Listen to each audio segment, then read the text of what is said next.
என்னதான் நடக்கட்டுமே அப்படிங்கிற மாதிரி வந்து எவ்வளோ பிரச்சனைகளுக்கும் இடையில் அந்த ரணகளத்துலையும் வந்து உங்களுக்கு ஒரு காதல் கேட்குதுங்கிற மாதிரி ஒரு விஷயத்தை தான் வந்து விஜயும் காவேரியும் செஞ்சுட்டு இருக்காங்க. என்ன உலகம் முழுக்க அப்படியே எரிஞ்சு பற்றி அப்படியே கொழுந்து விட்டு எரியும் பொழுதும் அந்த காதல் எப்படி இருக்குது பாருங்க அப்படிங்கிறத காமிக்கணுங்கிறது ஒரு பக்கம். இன்னொரு பக்கம் வந்து பார்த்தீங்க அப்படின்னா வந்து இந்த காதலை விரும்புகிறவங்க தான் நிறைய பேர் இந்த சீரியலை பார்க்குறாங்க. அதனால் வந்து அதை மட்டுமாச்சும் கொஞ்சம் மிகப்படுத்தி காமிப்போம், மற்ற எல்லாத்தையும் கொஞ்சம் பேக்காக்குவோம் அப்படின்னு முடிவு பண்ணியும் பண்ணுறாங்க.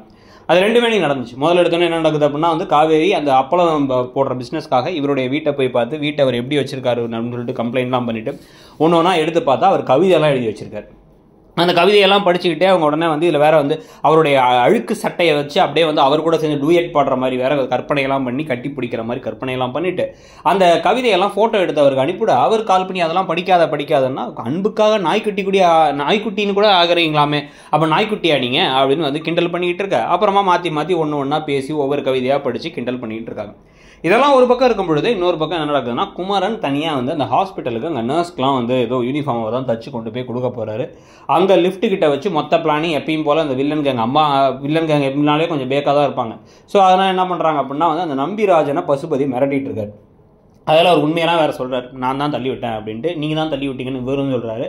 அதை அவர் வீடியோ எடுத்தார் குமரன். இப்போ அந்த வீடியோ எடுத்து ஒரு அறிவாளி என்ன பண்ணணும், அந்த வீடியோவை எல்லாத்துக்கும் அனுப்பிட்டு அந்த வீடியோவை கொண்டு போய் போலீஸ்கிட்ட கொடுக்கணும்.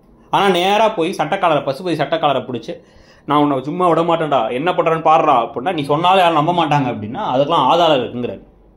உடனே அவருக்கு தெரிஞ்சிருச்சு ஃபோன்லாம் வீடியோ எடுத்து வச்சிருப்போம், வேற என்ன ஆதாரம் வச்சிருக்க போகிறான்ட்டு. அதனால் வந்து அவரை கீழே தள்ளி விட்டு ஆக்சிடென்ட் பண்ணி கீழே தள்ளி விட்டு அந்த ஃபோன் எடுத்து போகலாம் அப்படின்னு சொல்லிட்டு அதே விஷயத்தை வேற பண்ணவும் செய்கிறார்.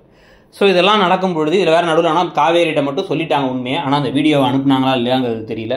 ஆனால் இந்த அளவுக்கு பேக்கா மனிதர்கள் இருப்பாங்கிறது இந்த சீரியலில் அடிக்கடி பார்த்து தெரிஞ்சுக்க வேண்டியது இருக்குது. எப்போ விஜயினுடைய கேரக்டரை உயர்த்தி காமிக்கணும்னு முடிவு பண்ணாங்களோ அப்போவே மற்ற எல்லா கேரக்டரையும் அநியாயத்துக்கு பேக்கா கையில் வீடியோ ஆதாரத்தை வச்சுட்டு போலீஸ் ஸ்டேஷன்லையோ இல்லை எல்லாத்துக்கும் அனுப்புறதை விட்டுட்டு போய் நேரில் போய் சட்டக்காலரை பிடிச்சி என் ஆதாரம் இருக்குது என் ஆதாரம் இருக்குது என்னென்ன அடிச்சு தள்ளி விட்டுரு அப்படின்னு யாராச்சும் பேசுவாங்களா? அதையும் நடு ரோட்டில் நிறுத்தி ஓரமாக கூட நிப்பாட்ட நடு ரோட்டில் நிறுத்தி ஃபோன் பண்ணி பேசுவாங்களா? இந்த மாதிரி பேக்குத்தனமாக பார்த்தா நம்ம எப்படி தான் நம்புறது? நீங்கள் என்ன நினைக்கிறீங்கிறத சொல்லுங்கள். தேங்க்யூ.